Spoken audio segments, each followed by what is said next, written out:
Excuse me. Can I quit this podcast?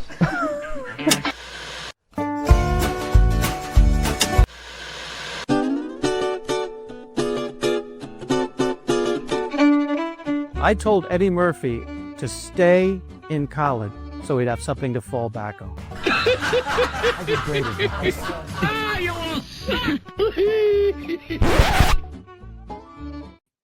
Here we are. We're back. I can't believe we got a brand new opening.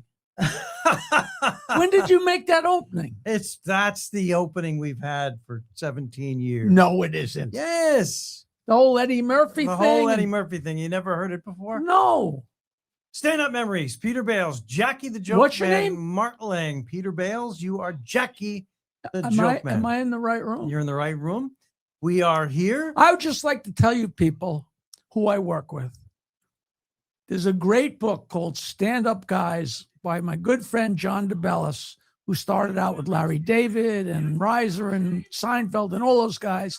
And I love the book so much that I sent a copy to my partner and then spent the last 2 weeks thinking it got lost in the mail.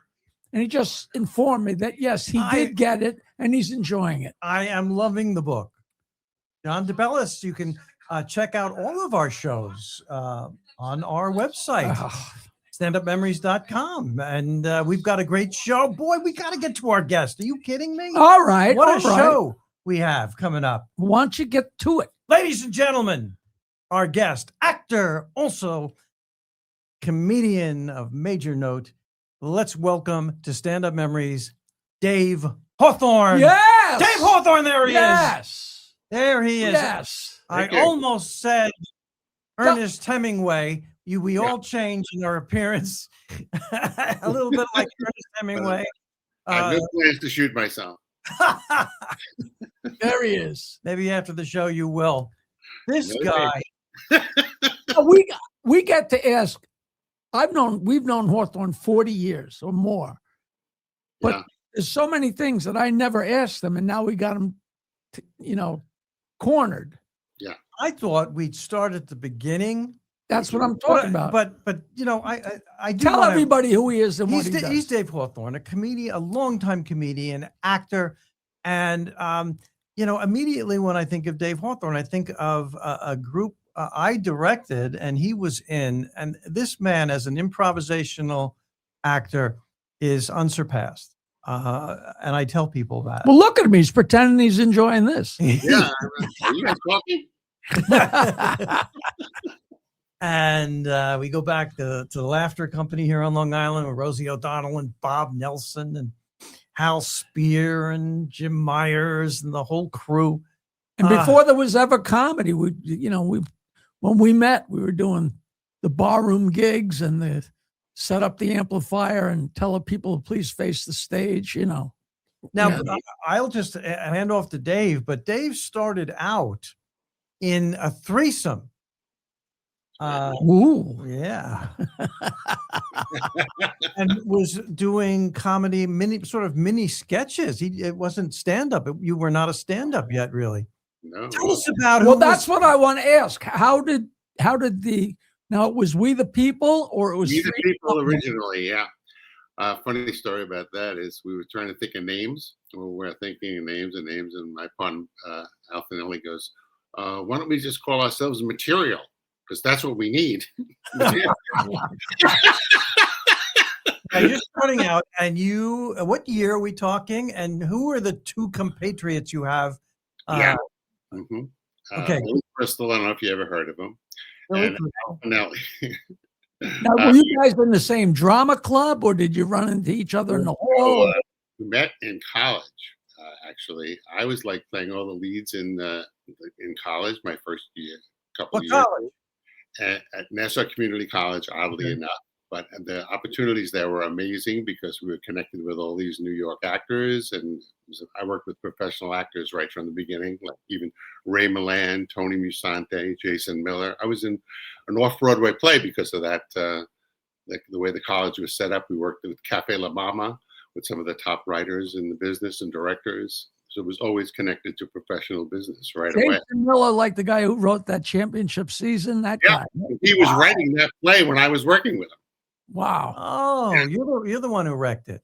Yeah, I told him it was good. But anyway, so Billy had transferred from another school in West Virginia to Nassau. He was going to go there for a year. And he came right in and went to the chairman of the department and said, I want to put on my own play, which was unheard of. He said, well, what do you mean? He goes, I can cast it. I can do it. Put on Fantastics, put himself in it, cast it. It was a total hit in the school. And I used to go and watch it every day, but it was in a smaller theater, the Experimental Theater. Are you talking about the Fantastics, that play? Yeah, that comedy, wow. that comedy musical. So I loved it. I watched it every night, and I thought he was really good. And then there was a cast party, and we met. And I said, he goes, oh, I know who you are. You're the actor, who's an old play. I go, yeah. He goes, nice to meet you. I go, I have my own stand-up actor. And he goes, oh, he goes to me, do your act. So I go, okay. They do my whole act in front of him. He doesn't laugh. He just keeps on nodding. And he goes, I could work with you. So I go, I could work with you. He goes, because we both wanted to be comedians.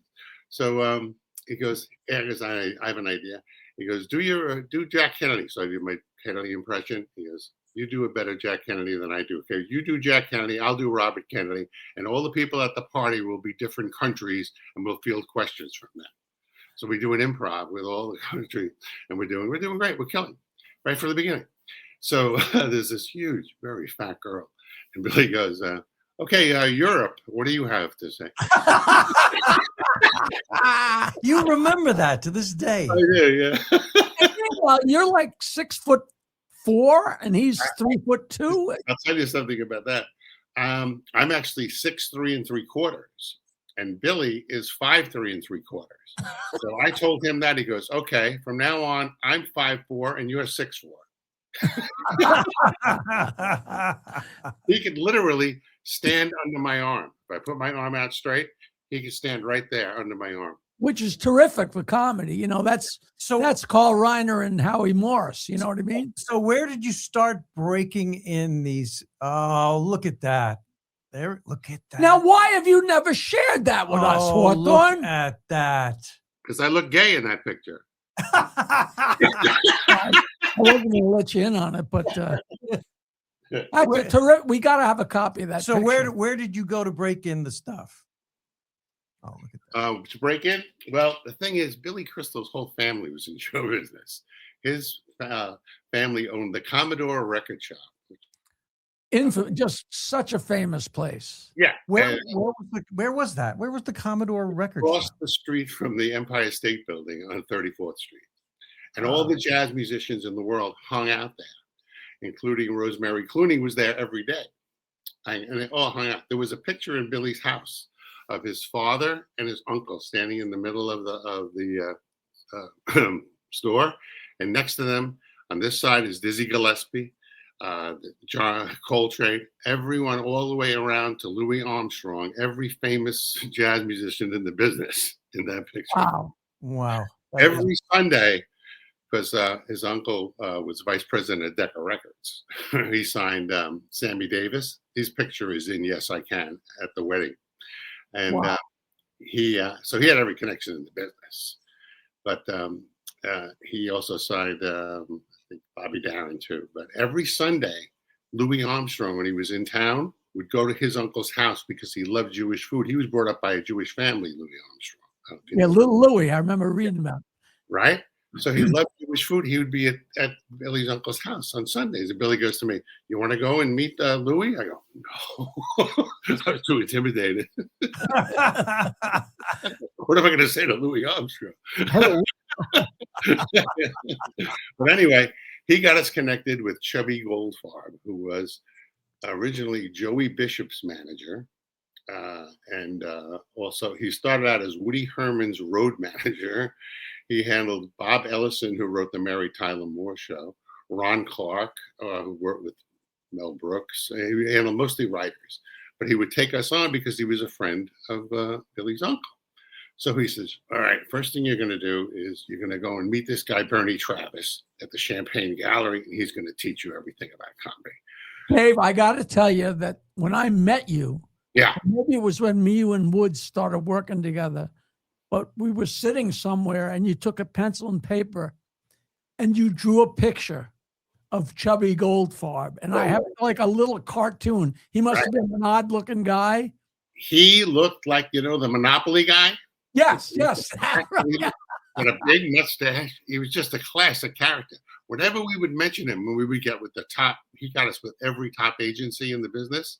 We would go there, and all the agents would come out to meet us. And one agent would go, "Tell him who your manager is." And we would go, "Chubby Goldfarb." And they would all go, "This is true. With respect. With respect." We didn't even know what that meant. We were like, "Why?" So you guys had a manager right from when you started? Immediately. This guy had such connections. After he sent us on the road, we had to go on the road. He wouldn't let us go to an audition until we did 2 years on the road. And we got booked immediately. The road meaning college to college? College. Small theater? We worked 3 days at a college, switch and go to another college, go out for 3 months, come back, go out for another 3 months, come back, go out for another 3 months, for 2 years. When you do 3 nights at the same college? 3 nights at the same college? Right. So we had to keep changing our act. We were forced to. And you were doing a lot of improv. Doing a lot of improv and putting sketches. We started to create improv, or we do dubbing. We take a girl from the audience and then we dub her voice. So she became a lot easier to pick up because we're doing her voice. So these are in Rathskellers or in auditorium?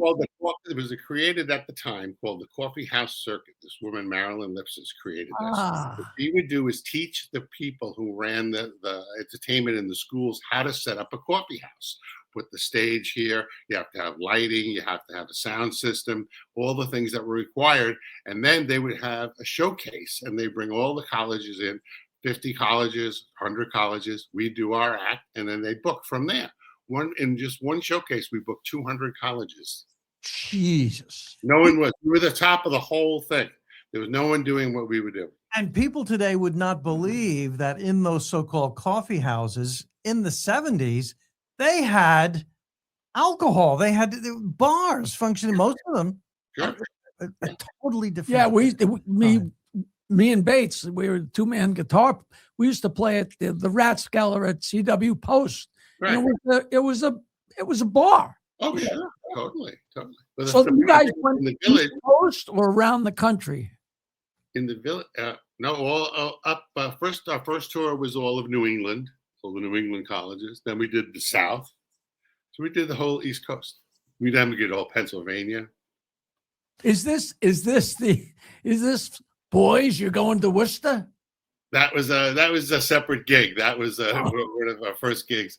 We were opening for a band called Daddy Warbucks. We only had a half hour of material, but we were booked to do 2 45-minute shows. So I said to Billy, I go, we'll just take off a half hour. We'll take 15 for this show and 15 for that show. We'll take the best bit, we'll put it first. The last bit, we'll put it last, and we'll improv in between. And we just improv our way to the ending. And we did it. We pulled it off. Amazing. Only a half an hour, and you were booked. Only a half hour of material, really. And well, that I can see that being fun and you having fond memories of it. But there must have been tough times. Oh, one time we're doing a bit, me and Billy, during that show, actually. And we're just running out of stuff. And he's a witch and I'm a frog and we're not getting anywhere. And it's like, but we're still going. Finally, we come up with an ending, we get out of it. My other partner is not coming in. He's not coming in to save the bit. I go over to him. He's standing on the side of the stage, smoking a cigarette. I go, Al, what are you doing? He goes, taking a break. I go, Al, you're on stage. Oh, the video's back. You need a break in that time? Sorry, I didn't mean to be rude. That's I just really didn't want to hear that story. Oh man. So what I missed? So it's 3 of you. It's 3 of you. How did the chemistry develop? Yeah, how'd you pick up Al Finelli along the line? We thought the same exact way. We had amazing timing, luckily, right from the beginning. Plus, how did Al become part of it? At that same party? No, that was something I came up with later because Billy and I tried to be teams. I'd go to his house. He goes, we're going to meet every Saturday and we're going to try and work on an act. So he and I tried to work on an act. But when I got to his house, the Commodore record store had closed. So all the records from that store were in his house, in the sleeves, everything. So he says, well, what comedians do you like? I go, I like Jonathan Winters. He goes, which album? I go, I didn't even know we had albums. Yeah. 5 albums of Jonathan Winters.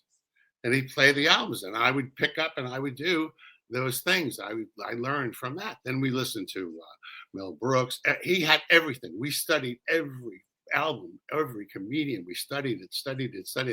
But we couldn't work as a team. We couldn't figure out. We had the worst bit. This was our bit. It was so terrible. We thought like, it's just like a Henny Youngman joke or whatever.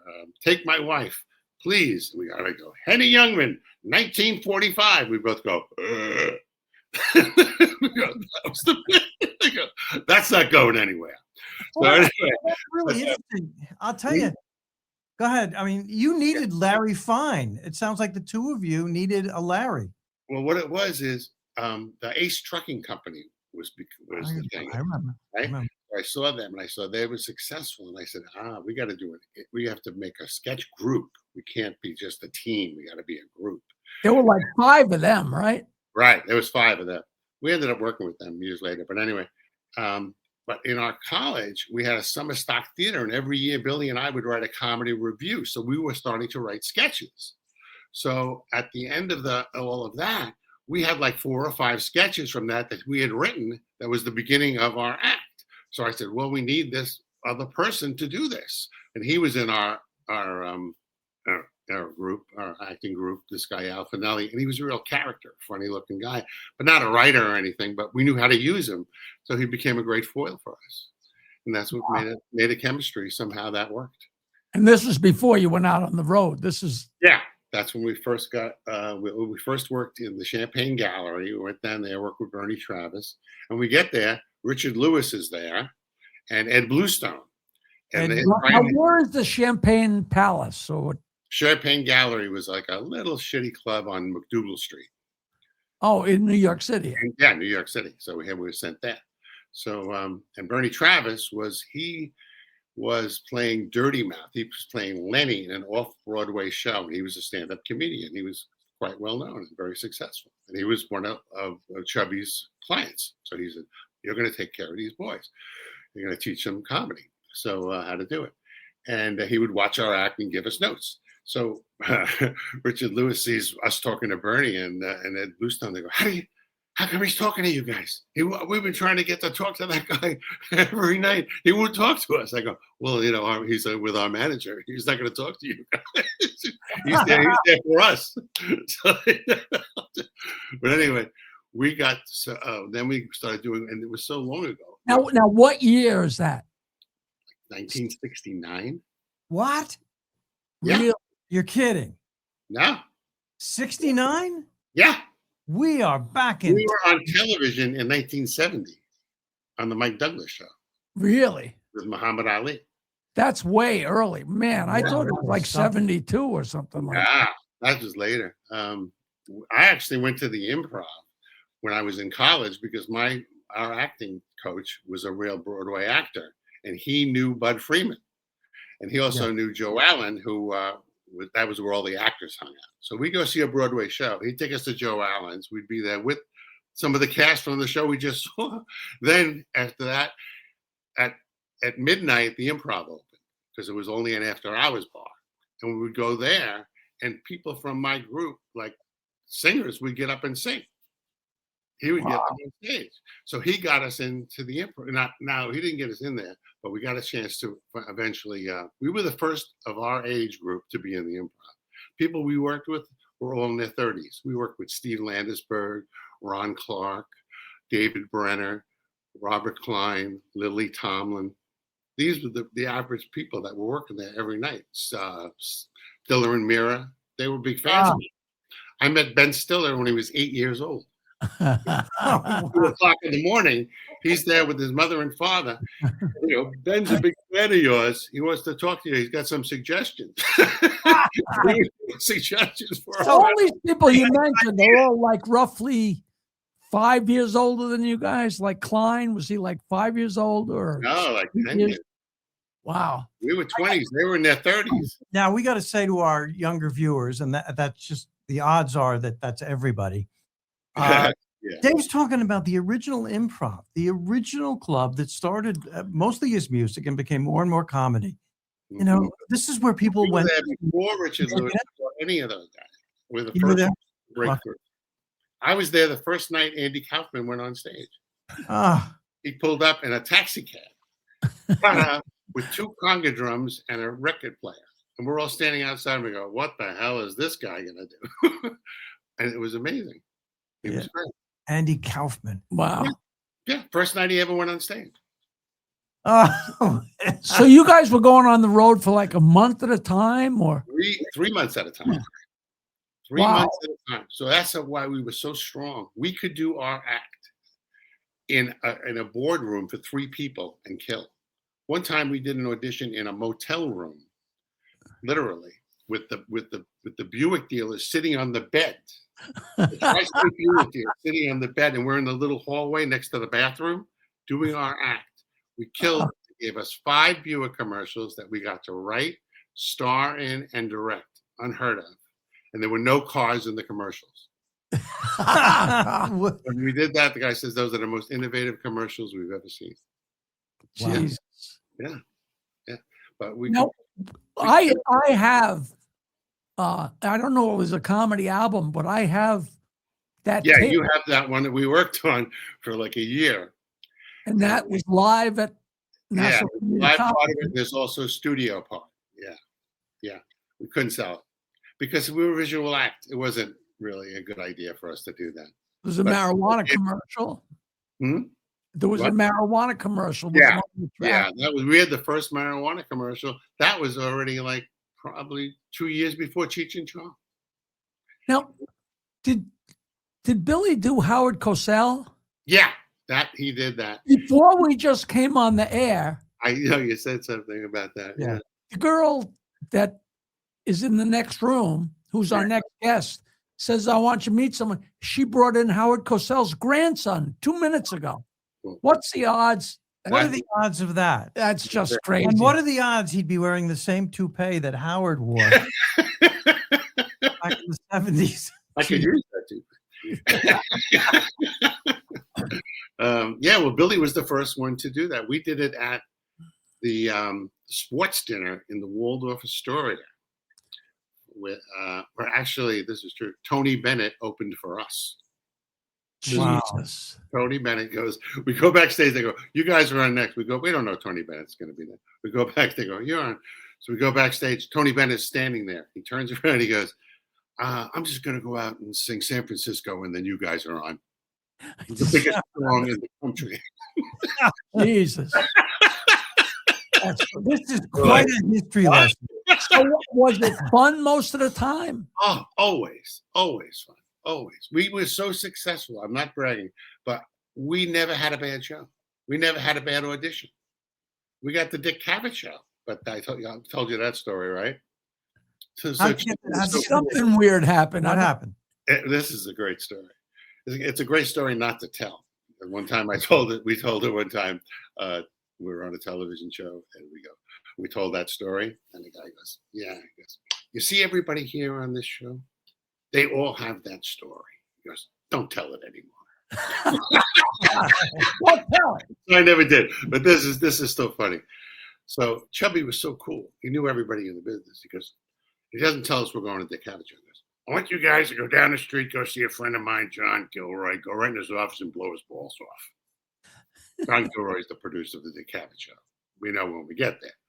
We do our act in his office, just in front of him. And he goes, great, boys, you got the show.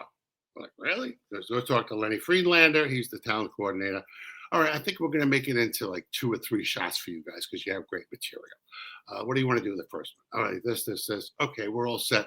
We're going to do the show. Next day in the newspaper, We didn't even get a call from our manager. It says, trouble backstage at the Dick Cavett show. Lenny Friedlander is fired.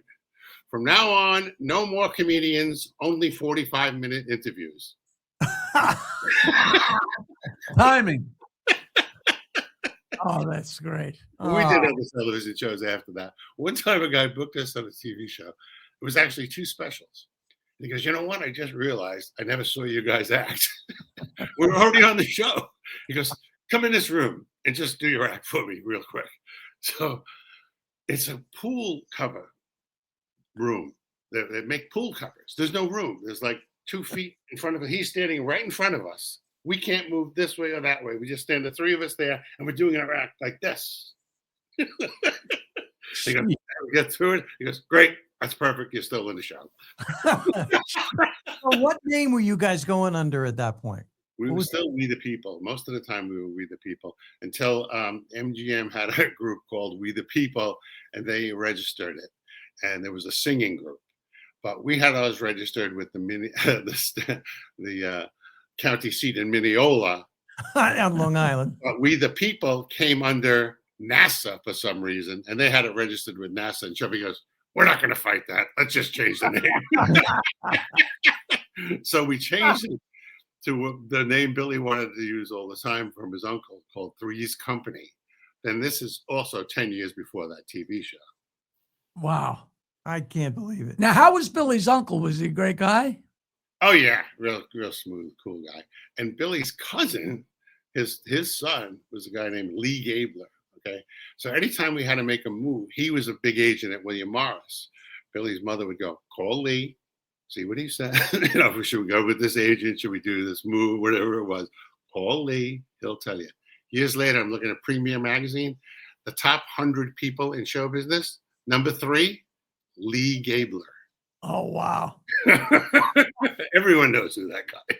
That is something. Now, I remember we did a roast for somebody, and it was your turn, and you got up and you just a cappella sang the song. And when you got done, you said that was written by Billy Crystal's father or his uncle or his grandfather. Wrote the words, not the music. Love. L is for the for the way I look. Yeah, that one. He also wrote the words to Donka Shane, and he also produced Wayne Newton. This is his uncle? His uncle. Yeah, his uncle's won like 23 Grammy Awards. And this is the guy that owned the record store. With Billy's father, yeah. His father and his uncle produced the first jazz concerts on radio in New York City. Jeez, yeah. I remember hearing Billy Crystal saying that he sat on what's the ridiculously great blues singer. Yeah, Billie Holiday. I'll tell you this story. Right, This is an amazing story. So she was his babysitter. She would babysit when they would go to concerts, and they produced her. And, of course, she was Billie Holiday. So one time she takes him to see a movie. Shane, and he watched Shane with Billie Holiday. So at the end of the movie, it's come back, Shane, come back, right? She says to Billy, he ain't never coming back.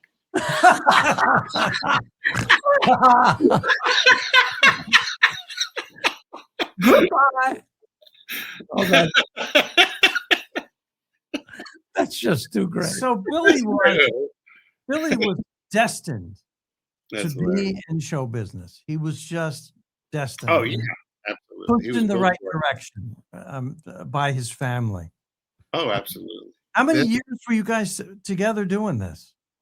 Well, we did the summer stock company for like 3 years. So then we probably were together for like 6 or 7 years. Doing the act. Now, were you making good money or big money or okay? There's always 3 guys, so it always gets split, And by the end of it, when we broke up, we made the most money we ever did, which was we got into we weren't even together anymore, but we got this offer to do the Oldsmobile show, which is like a Broadway show, and they paid us $5,000, and it starts off, and everything's first class, hotels and everything. It starts off in Detroit, and we rehearse there for a week, and we do one show in the Cobo Hall, believe it or not. Then we go to New York and played in the Americana Hotel there. And then we go to Atlanta, played the Hyatt there. Then we go to Dallas and played a big room there. And then we end up in Las Vegas. Now, this wasn't a TV show. This is a traveling Live, like a Broadway show with singers, dancers, everything. And the girls in the show was the brothers and the sisters. And they were all the girls were like Miss Somebody from some city, the most gorgeous girls, right? So they're all sitting there. I go to Billy. I go, I'm going to go out with one of those girls because you're not even going to talk to him. I got up, walked through the whole group. So now I'm going down the line. They're all sitting there, and I got to choose one. And I'm like, oh boy, I don't know where to go. So I see this one. I go, I sit right down next to her and start talking to her. I end up going out with Miss Ohio 1972 for the whole tour. Gorgeous girl. And she actually. When are you going to share this with us? Miss I've known you Ohio. for 40 years. I don't want to brag. I don't want to brag. It's very out of character, too, by the way. That's a great story. Hey guys, what's happening? I can see we're at 30 minutes. I just wanted to let you know. I can see why you said we're probably gonna have to invite Dave back. He is full of amazing stories. That was just I'm sitting here laughing the whole time. But just so you know, I know Bobby's got some things going on at the studio and stuff. So All right, so This we'll wait voice- another 5 minutes and then you got it. I'm do just letting you Dave know. again. Perfect. This, All right. this voice to our audience is our producer, Michael Zinn. He keeps us What's under up, folks? control. Doing a remote produce today. I'm actually home doing remote production. So you guys behave yourselves, and All I'll right. give you guys a time Thank to wrap it up, and I'll see Thank you. I, I'll see you know, there. this okay. As a professor, I'd like to sum up here. What Dave is giving us this incredible comedy history as these acts are transitioning from the early days of comedy, vaudeville, and it's a new age, it's a new wave, and it kind of started with Lenny Bruce and I have Dave to interject right here. was on that I'm wave. sure there's X amount of people that are watching this that know Peter and they know me and they know we talk to a lot of our old friends. And I'm sure there's people going, where the answer is yes. Dave Hawthorne is the guy that went walrus, good to see you, nice to know you, walrus. And I'm sure there's people right now going, I thought I knew that guy, so I just thought I should throw that in. So I didn't mean to cut you off, although I love cutting you off. I know you do, and but Dave is it's the timing is perfect because he said we weren't even together, and then we did this last tour, and so when you did break up, was it good? Was it bad? Was it harsh? Were there hard feelings? Well, we never really expected to even stay together. We were just trying to get a break in the business, and then we were more successful than I ever thought we would be. So we were always looking for a chance to. We always wanted our own careers. I didn't even want to be a comedian. I wanted to be an actor. So at one point, we just realized that. Well, actually, Jack Rollins said to us, he goes, Jack Rollins. Jack Rollins was our manager, and Buddy Morrow. Jack Rollins says, no more groups will make it in the business. And he was right, because it was too expensive. Like, we could have played Mr. Kelly's. They wanted us to work there, but there was no way to work there because it's 3 flights. It's a hotel. They only pay like, $500. Right. It was impossible. We should have done it because we would have met Tom Dreesen and Tim Rice, who had an actor. Right. We probably hooked up with those guys, but we didn't do it.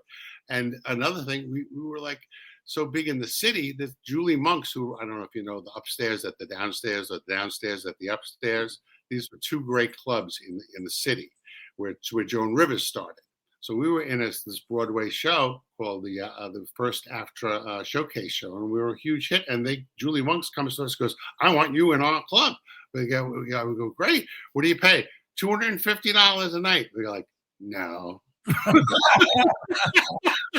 But see, we should have done that because the connections there were for the whole business, but we couldn't afford to do it, So where did Billy go? After you guys stopped performing together, where did he go? Actually, at the end of that tour, when we were in Las Vegas, he went right to California and auditioned for television shows. He already was hooking that up. And then I think he got a part on All in the Family with Rob Reiner, and that started him on a roll. And then he got soap after that. Yep. And Wow. then the rest is history. We got to cut this off, Dave, and call this Dave Hawthorne Part 1. Part 1, the Wonder Years. And, Oh yeah, I was just showing you this. This is my grandfather and his act. That was Hawthorne and Cook. Oh, Man, we got to have you back. You promise you come back on with us? We only scratched the surface. Absolutely, for another $100, I'll do it. You don't have to split it 3 ways. all right, we got to do. I Always. plug my show. I got a show Thursday night, January 22nd at Manhasset Cinemas, which is now a stand-up place. Oh, cool. And I've been working the North Shore in a long time.